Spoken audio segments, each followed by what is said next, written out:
guys, yun nga, nakita po natin ang sitwasyon dito sa BGC. Umagang umaga, ayan, dito sa may Borgo Circle, na kung saan dito daw yung dambuhalang tangke na ang katumbas ay 4 na palapag na building. Ayan, dyan sa ilalim na yan guys. Maraming namamasyal dyan. Ayan, maraming tao, mga namamasyal.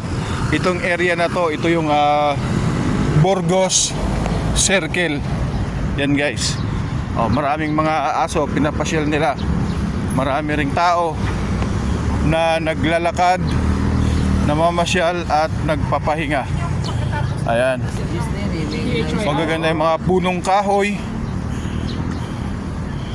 Mga punong kahoy, gaganda. Pati mga asong namamasyal. Ayan.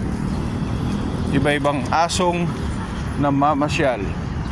Yan pili na lang kayo dyan kung anong tawag yan. Ganda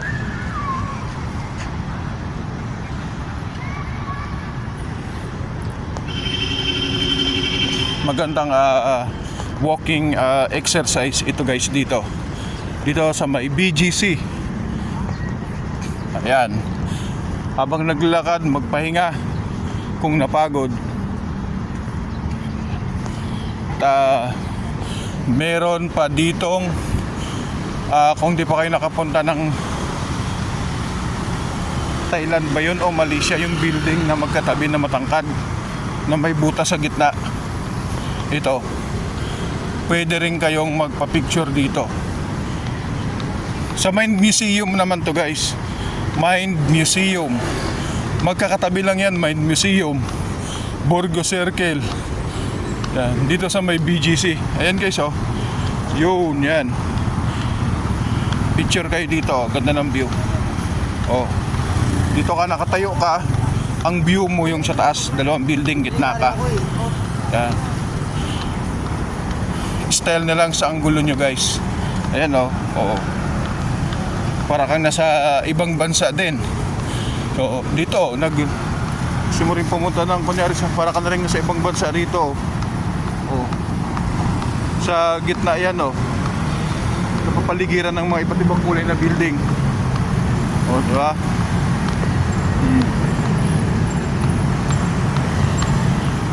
Si Kuya Grab. Ito yung Mind Museum. Bago naman pala itong Mind Museum, yung dinesign nila para sa mga guests nila. Yan, bago naman nilagay nila dito guys sa labas. Kunyari may bridge, kunyari improvise. Yan. So katabi ng Mind Museum guys, Shangri-La The Fort. Shangri-La The Fort guys, yan yung katabi. Malapit yung Mind Museum. Meron pa silang bus Mind Roving, Hop on a Journey in a Scientific Wonder. Mind Museum. Ito naman guys yung kilalang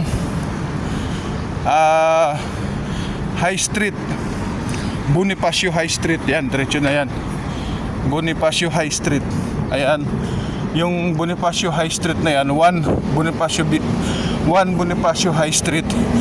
Yan yung mga maraming kainan dyan sa taas, mga kilalang mga kainan sa taas.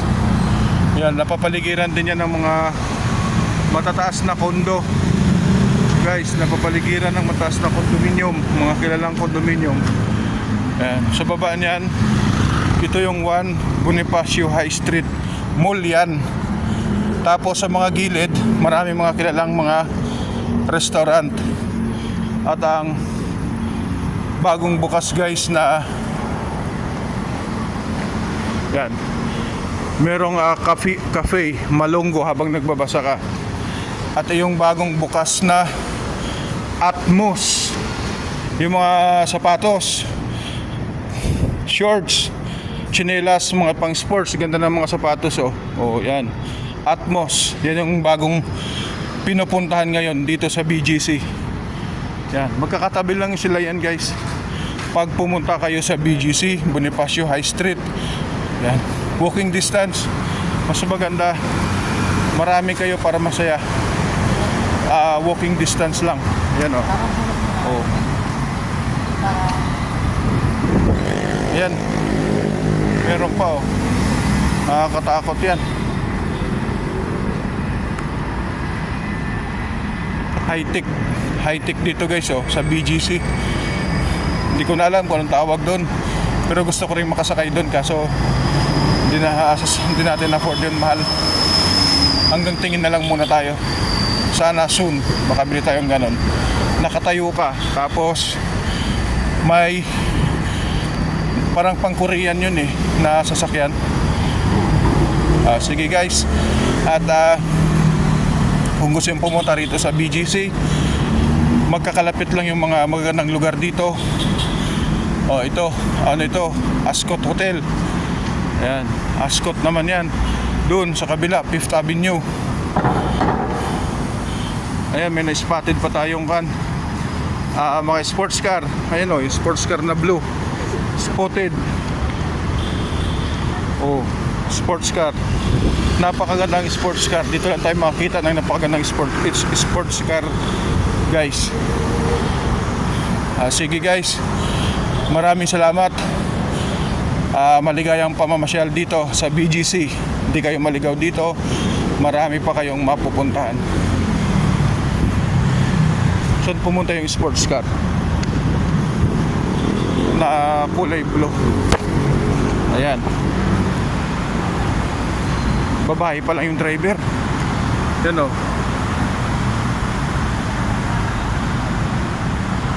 Papasok na yung sports car guys. Ayan, ganda oh.